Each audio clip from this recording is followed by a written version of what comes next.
My name is Bryan Mayer. I'm a butcher, educator, and writer. Today we're here at Wybrook Farms where we're going to break down a half a pig into cuts that you would see at your local butcher shop.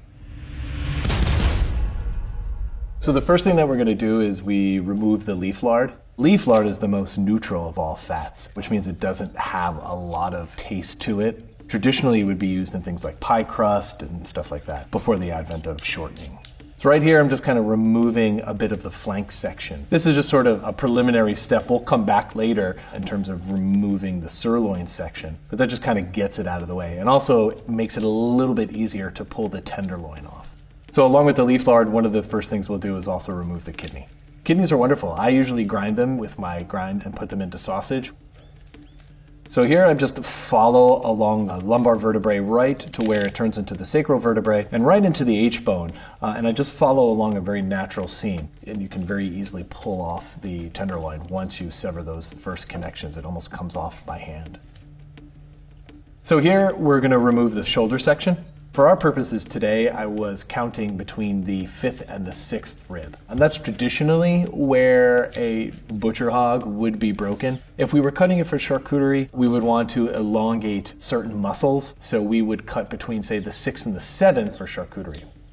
And what I'll be able to do is basically joint. So I'll be able to remove this section without sawing. And what that does is that helps the life of the carcass. I'm not sawing through something, so I'm not generating heat, which will cause the muscles to oxidize a little quicker. And I'm also not injecting a little bit of the bone dust into the muscle. So now I'm going to remove just a little bit more of that flank section. And you can see back here with that skin, this hog is hung for about 7 days, so it's really dry. So that skin is pretty tough to break through. So I'm just moving it out of the way because what I want to do is expose this last vertebrae in the lumbar section. And what I'll be able to do here is the same thing. I'll use the weight of the animal to joint and not have to saw, and that piece comes off fairly easily. And then so the last cut is to separate the belly from the loin section. And here we want to make sure that we get a nice enough of a tail, a nice enough of a rib bone on our pork chop without cutting our bellies incredibly short. Bellies get turned into bacon. Bacon is a great value-added product for butchers. Everybody loves bacon, so it's definitely within the butcher's best interest to have as much bacon as possible.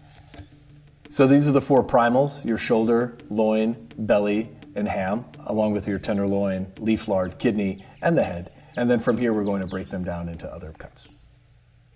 So we've got the shoulder section here, which consists of the butt, the picnic, and then a hock and a trotter.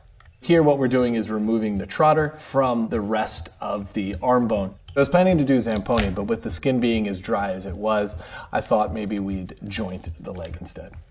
So first, the trotter comes off. Then we're going to locate the joint between the ulna, the radius, and the humerus. We'll cut across, and then we'll use the weight of the entire shoulder to break that piece off. And so we're going to saw the picnic and the butt in half right along this natural curve in the spine. You don't want to saw through muscle, so we'll stop, we'll make a cut, and then again a bit of the scapula is still in there. So we'll stop, we'll saw again, make our way through that bone. Once we're through that bone, we'll continue to cut through again. So now we have our 2 sections. We have the top portion, which is the butt, and the bottom is the picnic. So here I'm just removing the spine, and that's a really great cut to use if you are making something like pork rillettes. And so what you would do is you would take those bones along with some fat, some spices, and some alcohol, cook those things down, drain off the fat, peel the meat off the bone, put that meat in a jar, pour the fat on top of it, wait for it to solidify, grab a baguette, and eat. Here what I'm doing is I'm seaming out the longissimus muscle and some of the other shoulder muscles, and I'm just following right along the shoulder blade. There's a very natural seam there that it can just peel right away. And there I'm just pulling off a little bit of that excess fat. That fat will get used in sausage, that fat will get rendered to cook with later, and the skin is really great. We can take skin and turn it into things like chicharrones, or we can just add it to our stock. So here I'm just following this very natural seam, and I'm removing the longissimus muscles, which will make up the copa, from the bottom portion of that muscle, which is the serratus, which will get cut into the pork denver. So here I'm just removing a bit of the scapula that's still left in. Traditionally, this would get turned into sausage. And I think it's really great that we pulled the top half of this section away and used this for steaks and for roasts. And we're really trying to minimize the amount of trim off here. So here I'm just following along the natural seam, and I'm going to remove a little bit of the skin. And what we can do is we'll just turn this into a boneless, skinless pork roast. These muscles in this particular part are pretty tough, so they're going to need low, moist heat to break down all that connective tissue and collagen. Here I'm following the natural seam, and what I'm removing would be what is considered the short rib or spare rib.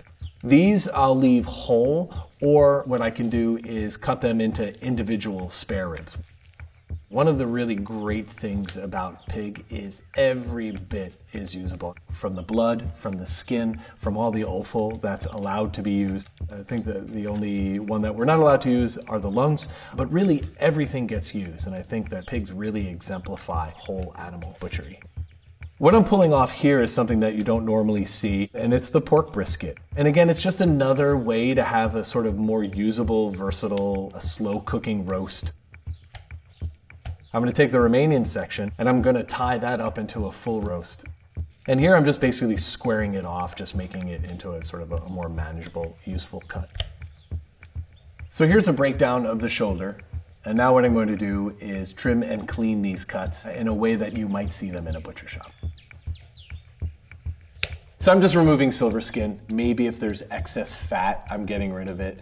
Maybe if there's some oxidized areas. One of the things that I love to do with hocks is to pierce the skin, and what that's going to allow is some of the moisture to escape while it slow cooks, so that'll get that really puffy skin.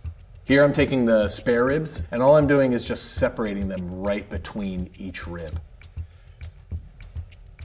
So that's the pork brisket. I'm just going to remove some excess fat. Again, something that you don't normally see, but it's a fun cut to try. Here we're just kind of removing some of that excess fat, and that'll go into getting rendered, or that'll go into sausage, and then again the skin gets used in stock. The skin you can make chicharrones, which is wonderful and great, but is a long, arduous process. Another great thing that you can do with skin is pet treats, and it's a really, really healthy snack for them. So now I'm working with the picnic that we have left after we removed the brisket. So here I'm scoring it, and I'm going down a little bit into the fat, because what I want is that fat to render and almost self-baste while I slow cook this. And again, I can smoke this, or I can just very easily just put it in the oven at a very low temp and let that cook. It's going to take a substantial amount of time. So this is the section of the shoulder where we removed the scapula. I'm scoring it just to make it nicer visually, and here we'll just tie this, which will keep the shape more consistent so it'll cook more evenly. So we'll take the trotter and we'll split it in half. We'll expose the center of that trotter, and that collagen will render much easier into our stock. Next up, we have all the longissimus muscles, and those are the longest muscle group in the body. And so it'll be the eye in your pork chop, or it is the copa, and that's what we're going to do here is we are going to tie a copa roast, but then also cut copa steaks. So here are the final cuts from our shoulder. Some of these cuts, if not all, you'll find in your local butcher shop. So the next section that we have here is the belly. So here I'm just following along the spare rib bones, long sweeping strokes, trying to leave as much muscle as I can on the belly side and trying to remove the spare ribs in as few strokes as possible. Because the belly, turning it into bacon, is a great way for butchers to have a value-added product. So here I'm just going to follow along the natural seam, and you can see that the secreto, or this abdominal muscle, easily pulls away from the remainder of the belly. There's lots of opinions as to where the secreto comes from. I like to pull it from the belly because it's the most easily accessible and it's got great flavor and a lot of fat. Here I'm removing a little bit of the gland in the flank section. Unfortunately, glands are one of the things that we really can't use, very bitter in taste. So something like this you don't want to have a gland in. So the main part of the belly would be the bacon. And bacon really is just salt and thyme, and then maybe a little bit of smoke. Belly can be turned into many different kinds of bacon, from streaky bacon or slab bacon, Canadian bacon, or rasher, jowl bacon, so many different kinds of things. And these are the cuts that you can get off a belly. So next up we have the loin section, which includes the tenderloin. So there's lots of different cuts that we can get off the loin: bone in, bone out, roasts, steaks. So what we're going to do here is we're going to remove this section of the loin from the rest of the loin, which is basically cutting between the vertebrae and then removing all the muscle without having to saw through it. We'll later turn that into a boneless loin roast. So here what I've opted to do is cut a different style of pork chop with the chine bone attached. So I'm splitting between each vertebrae, sawing through a bit of the rib section, and then just following along the natural path of the rib. And so I'll remove a full pork chop with the chine on. And the other thing I like to do with these is leave all the fat on as well as the skin. They have a few different muscles included in there that are going to change the texture, and that texture is going to change the flavor a little bit. So to counter that, nice and fatty with the skin on as well. For the remainder of the loin, what I'm going to do is chine.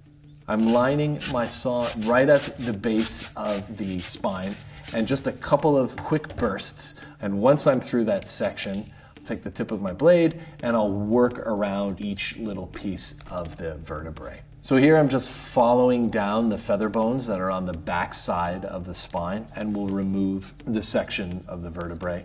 And again, I'll save this for stock, things like that. So here I'm just following the rib bone and cutting through the vertebrae and just cutting some bone-in pork chops. Here the skin will be off as well as the chine bone being off.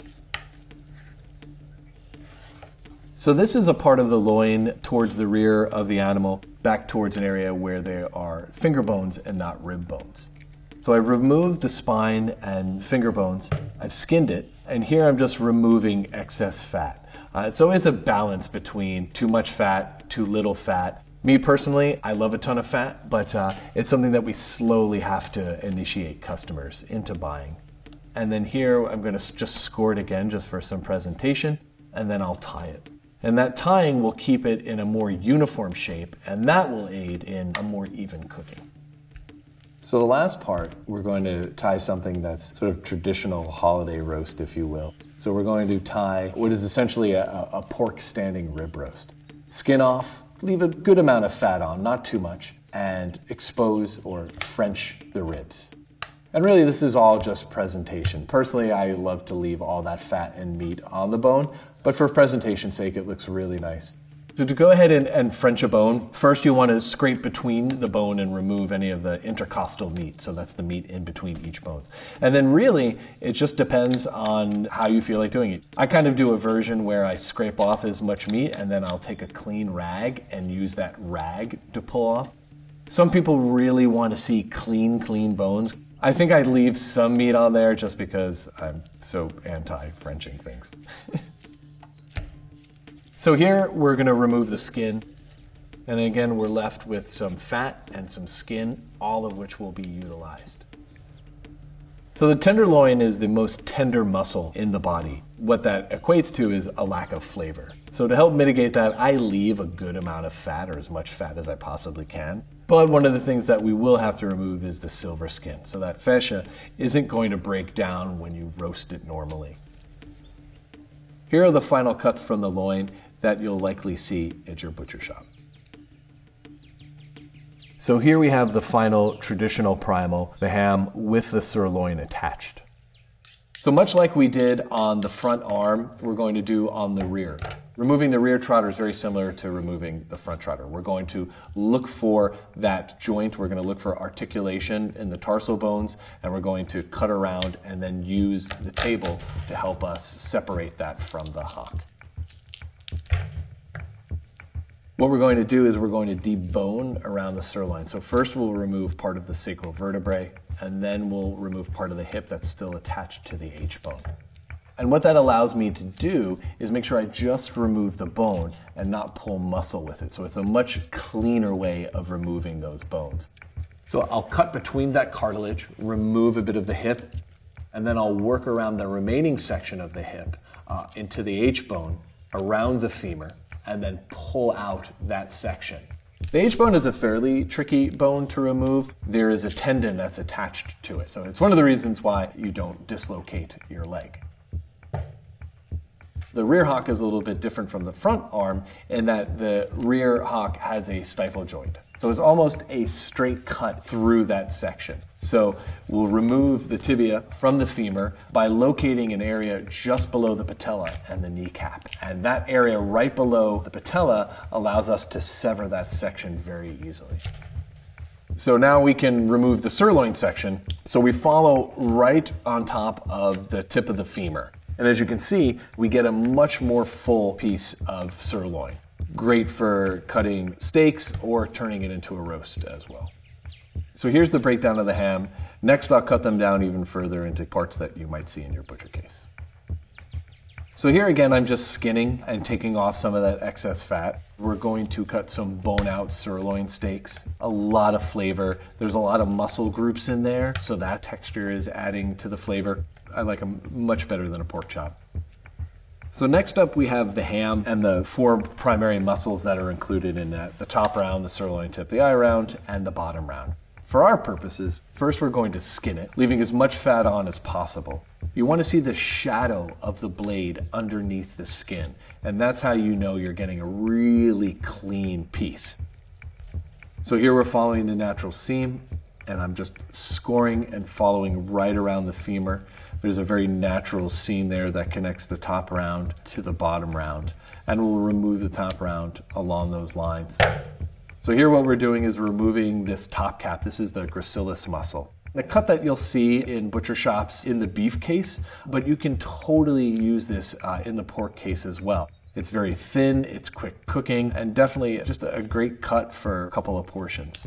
There's a good amount of fat on it, so we'll trim that off, as well as removing any of the silver skin or fascia on there. So with the remainder of the muscles on the leg, what I'd like to do here is just debone it. So I'm just following the bone. And then that femur bone is going into stock. So the remainder of the muscles, the bottom round, the eye round, and the sirloin tip, traditionally would either be left together for a ham, cut into cubes for stew, or going into sausage. But I figured the utility of this is that we can turn all of these into really great roasts. I'm going to pull off a little bit of that excess fat. I'm going to pull off the patella, the kneecap, which is still in the sirloin tip. And then I'm going to tie each of these into individual roasts. And what we'll wind up doing with the top round is taking that and cutting cutlets or Schweinsschnitzel. And then the remainder of the pieces that are left on the leg, I cut those up for stew. So when you're pounding the schnitzel, I use 2 pieces of saran wrap, and you want to make sure that you don't hit directly straight down. You want to push away so as not to push through the muscle. These are the final cuts from the leg that you might find at your butcher's case. And then we have the head, which I like to call the 5th primal. So first things I do is I remove the ears. You can leave them attached, but traditionally what will happen is those will get sliced into strips. They'll get cured along with the head and the tongue, and those will get put into the skin and rolled up and cooked along with it. So I'll remove those. What we're going to do here is something that's very typical in charcuterie, which is removing the entire skin along with the muscle from the skull into something that's called porchetta de testa, or fromage de tête. And here I just follow around the skull. I start at the top of the head and then working down along the sides of the skull. So I work in sections. I work one side, loosening it up, and then I'll flip over to the other side, joining them in the middle right around the forehead, and then peel down the snout of the animal. Just like organ meats that people have this sort of negative connotation with head, you know, it has a face, and so I can understand that it makes it really difficult for people to even think about consuming. But again, talking about pigs and their overall utility, it's just so great that you can take every single part of this animal and turn it into food. Even when you're done, the skull has a lot of meat left on it, so you can totally throw that into a pot and that can be your head cheese. And these are the cuts you get from the head. And finally, these are just some of the many cuts that you can get from a side of a pig.